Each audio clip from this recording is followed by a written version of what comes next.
Hello guys! Pagpasensyahan nyo na at nandito tayo sa ating bagong kitchen today kasi ako ay nagluluto, hindi na ako nakapag-vlog.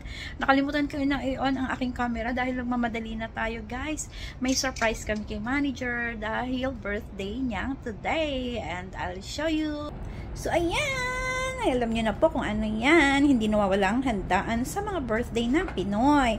Maraming salamat kay Ate Gemma sa aming napakabait na neighborhood. Pinahiram ako ng malaking kawali. At ayan guys, nandito pa ang kanyang mga pasangkap kasi yung iba itatoppings ko pa and then yung half naghihintay ako ng time kasi wala pa si ate ang ating kasabwat sa ating surpresang bonggang-bongga.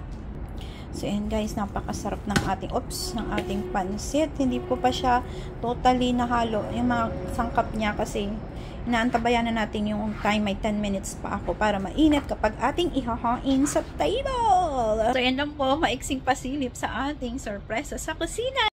Lumipat na tayo ng dito sa floor at yeah, ito na yung ating final na yung ating pansit. Ibababa na natin. At yung ating mga toppings, ilalagay ko na lang after ito sa lagayan.